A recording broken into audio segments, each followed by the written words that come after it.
ये धरती जल रही है और हम मजाक में ले रहे हैं, सो रहे हैं।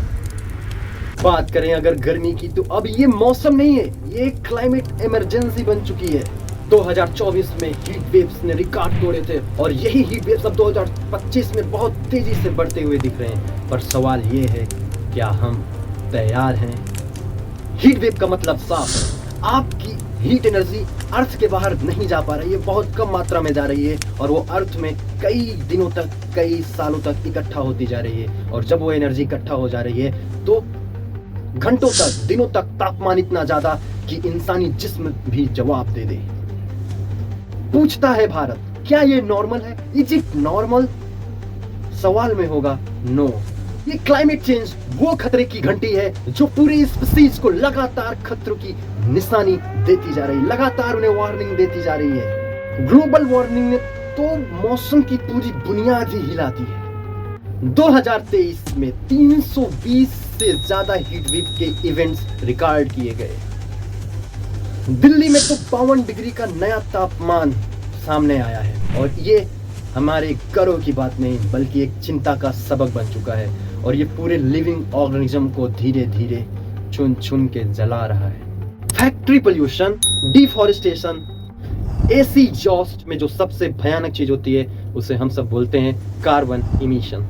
हमने अंधाधुंध पेड़ को काटे, हमने न जाने कितने हीट एनर्जी को प्रोड्यूस किया कोयला जला के, हमने समुद्र में अनगिनत मात्रा में प्लास्टिक को फेंका।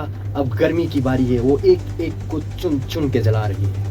ये तो सिर्फ प्लेन क्रैश होने शुरू हुए हैं मेरे दोस्त। और ये मैं बात सिर्फ अहमदाबाद की नहीं कर रहा हूँ, मैं बात कर रहा हूँ पूरी दुनिया के, पूरे देश के प्लेन की, जो लगातार ऐसे ही इंसिडेंट्स का सामना होता जा रहा है। बात चाहे जो हो, मतलब साफ है कि अगर हवा गर्म हुई तो उसकी एयर डेंसिटी बहुत कम हो जाएगी और जब हवा की एयर डेंसिटी कम हो जाती है तो बहुत मुश्किल हो जाता है एरोप्लेन को उसमें बने रहना। बात करें अगर क्लाइमेट चेंज की, तो ये क्लाइमेट चेंज स्लो पॉइजन की तरह है जो कि धीरे धीरे होता है कि उसे हम सब इग्नोर करते हुए चले जाते हैं और ये काफी सालों से शुरू हो चुका है और ये यही है और होता ही जा रहा है।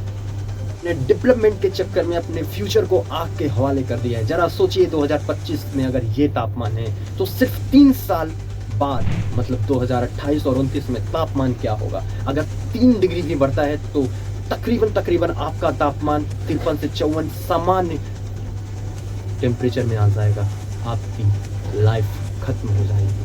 हीट वेव्स सबको मारती है लेकिन सबसे ज्यादा मारती है ये छोटे छोटे पेड़ पौधे, बेजुबान जानवर, पक्षी, आपके घर के छोटे छोटे बच्चे और बड़े बुजुर्ग, जिनका इस मामले में कोई हाथ भी नहीं। Oh my God. और जरा सोचिए उन वर्कर्स का क्या होगा जो रोडों पर बेचारे काम करते थे, ऑटो रिक्शा के ड्राइवर, वर्कर्स, और जिनके पास घर ही ना हो इस गर्मी में, वो तो झुलस के मर जाएंगे।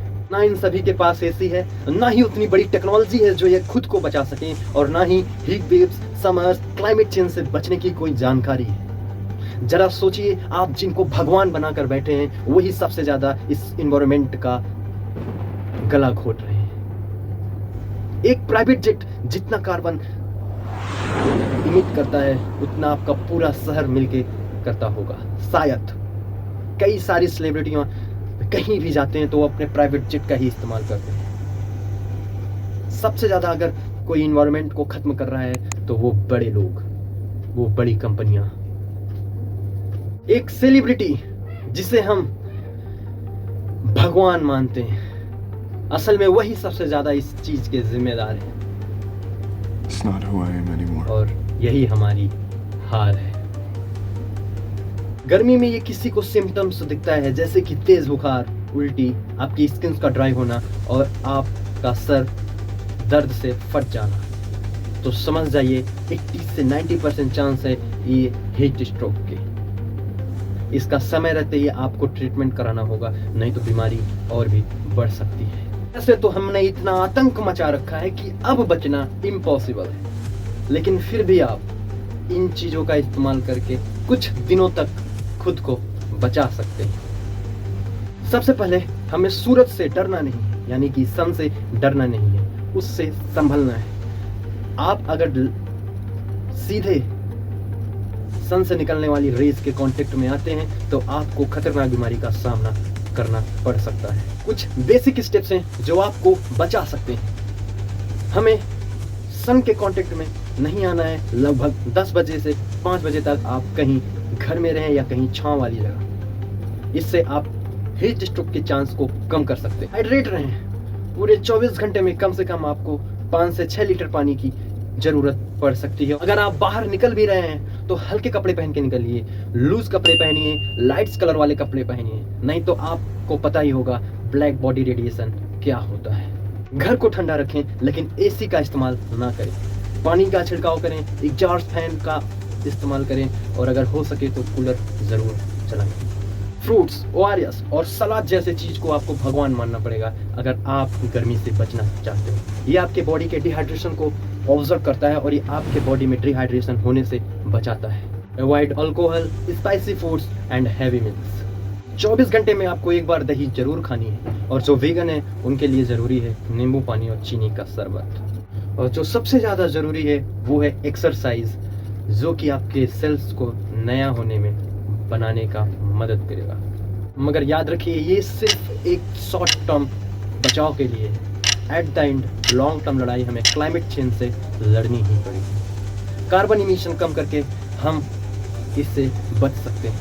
हर बार जब आप कार्बन इमिशन को कम करते हैं तो आप खुद को नहीं बल्कि पूरी पृथ्वी को बचाते हैं। डिपेंड आप पे करता है कि आप कहाँ से एक्शन लेना स्टार्ट करते हैं। वेव से लड़ो, खुद को बचाओ और औरों को भी बचाओ। Because this isn't just about weather, this is about survival. Climate change is real and ignoring it is not an option anymore. Video को शेयर करो ताकि हर कोई इस सच को जान सके और गर्मी से पहले सच में जाग सके। Like, comments, subscribe and follow करना प्लीज मत भूलिएगा। मैं हूं आदर्श, आशा करता हूं आप जहां भी होंगे स्वस्थ होंगे। अगर ये वीडियो आपको पसंद आई होगी तो मिलते हैं अगले वीडियो में। बने रहिएगा PMS के साथ। जय हिंद, जय भारत।